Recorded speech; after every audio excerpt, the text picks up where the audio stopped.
Welcome back to Channel 68.9 News with Kay Baldwin, News Executive Extraordinaire, winner of many awards. He is currently the holder of the Best Old Guy on TV. Zen Shen, not actually Vietnamese. He wants to keep his job. And James Rodriguez currently holds the best award for the best soccer player to also be a TV host on this television station.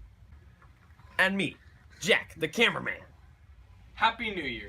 1950 has just arrived and it's a beautiful Sunday morning. We're here with French nationalist and expert on French politics, Pierre Bonnet. You may have read his book, L'État de Fromage. Do you have any idea what that means? Nope. Well, welcome, Pierre. Bonjour. I'm glad to join you. So, Mr. Pierre, what are your thoughts on the ongoing Indochina War? It is a war futile. Le Boulard, our leader, Vincent Orion, has started a war that we cannot win. Are we so petty that we must fight these revolutionaries?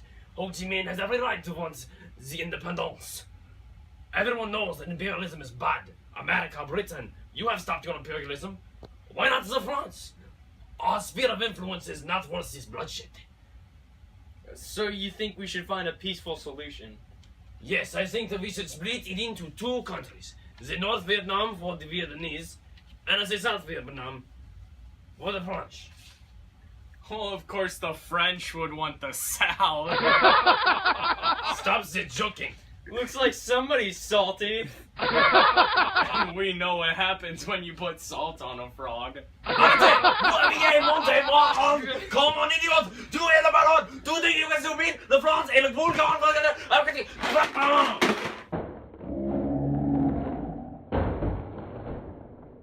the goldfish? Vous me lancez the goldfish? Quick, the anti-French protocol!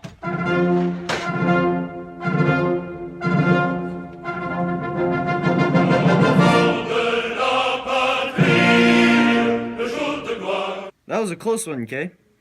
That man is an insult to French people everywhere. What was that? That man was like a stereotype of all French people. What a fool. You would think that a French expert could learn English. Like you. Bien sûr. Well, I'm here with Francois Radeau, who claims to be an expert on French politics. Compared to him, I'm like the smartest person in all the world. Well, what do you think France should do? Well, we should continue to fight. The communists have tortured our people in re-education camps. The horrors I've witnessed. Wait, you were a witness to the Bordeaux incident? Yes, you fool. We have here an eyewitness of the Bordeaux incident, only on Channel 68.9 News. That traitor. Boudreaux tortured some of my best friends to death. We have to continue this war. Don't you see? I said, don't you see? For the glory of France. For our countrymen. But Pierre Bonnet said that it was a war that you could not win. Did I not already explain that he is a fool? Just look at that man's silly accent. The Americans are sending us money to fight. Let's continue it. One last question. Can I leave? Oh. How did you get wrapped up like that? You put me here. Alright. Well, I thought you were a baguette. In fact, I still do. Quick, the anti-French protocol!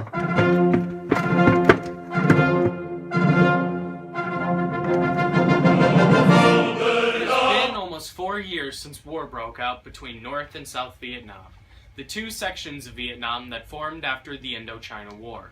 Didn't that Frenchman suggest that plan a while back on our show? I think he did, Zen. But in lighter news, we hear there is a large gathering of, for lack of a better word, hippies, gathering to be what could be America's largest music festival. Just think, November 8th, 1965 could go down in history. It's going to have music stars across America. The Who, Sly, and Family Stone. And maybe even Joe Crocker. I'll hand it over to James, who is live at Woodstock. Thanks, Kay. I'm live here at Woodstock. 3 days of peace, love, and music. Hey man, would you like to buy some love? No, I'm fine. It's free, man. You know, that sounds pretty great. cameraman left me, but I think I can take from here. Everyone seems to be so happy here.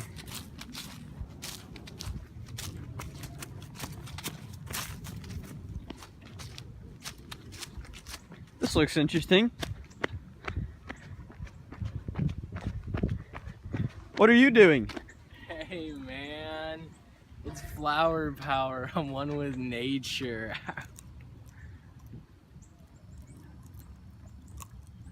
Here we are live at Woodstock, the largest music festival in history, and what a turnout.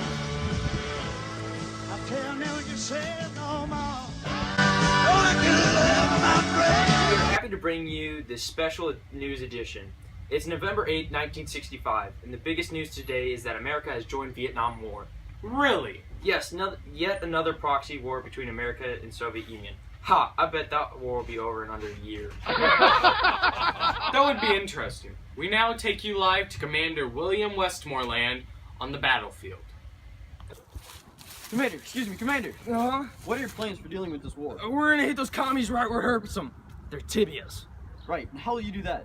I don't let anybody push me around. Is that so? I don't let anybody push me around. I push them around.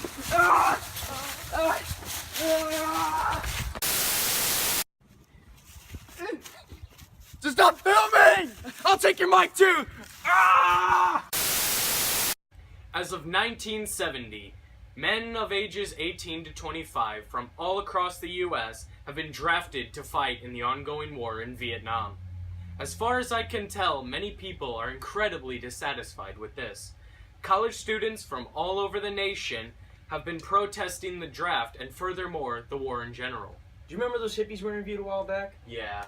Well, I can imagine they're pretty angry about this. I even heard that some of them were even leaving the country. Really?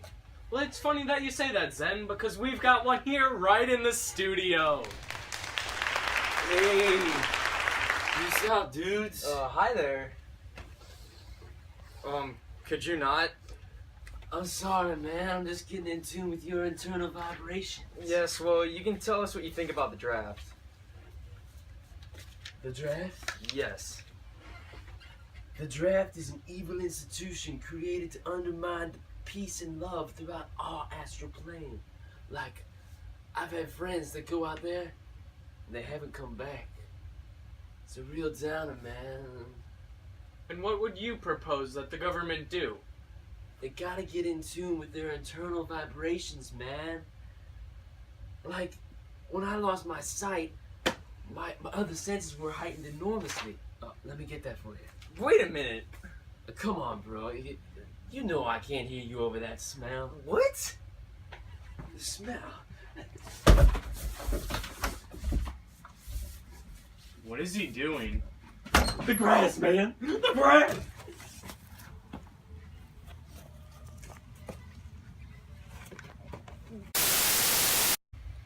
I can't believe that this war has been going on for 8 whole years. Has it really been going on for that long? Well, today is May 29th, 1973, so that puts it at 8 years of conflict with Vietnam. Wow, that's crazy.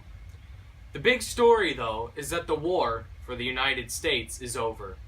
All U.S. troops have been withdrawn from the front. Really? President Nixon talked about that in his campaign, but I didn't think he'd actually do it.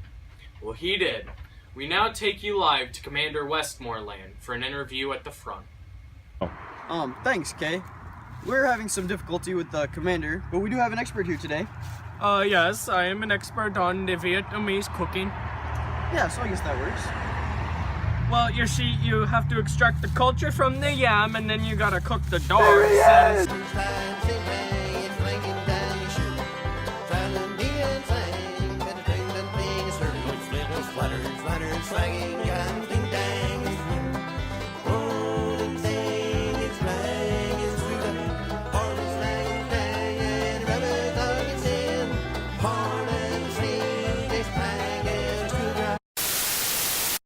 Thanks for staying with us at 68.9 News. Commander Westmoreland, War!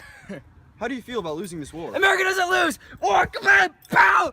Ah! Take him away! Ah! It looks like the commander isn't taking this very well.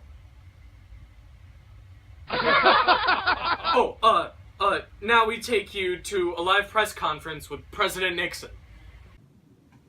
And in short, I ended the war because it was a war that we could not win. Mr. President, Mr. President, Mr. President, Mr. President. Mr. President, what do you have to say to people who lost loved ones in the war?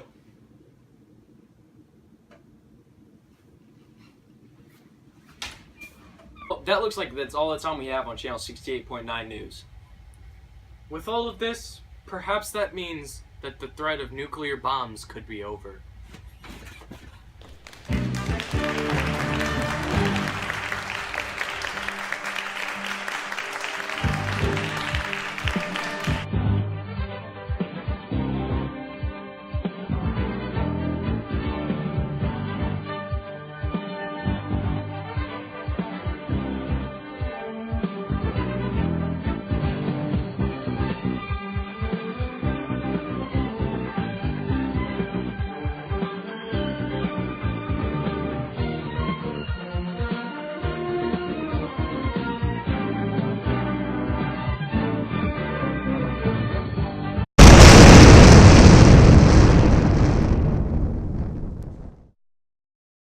What happened?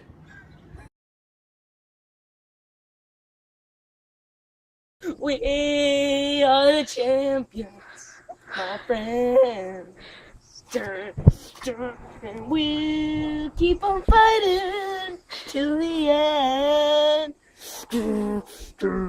We are the champions. We are the champions. No time for losers, 'cause we are the champions of the world.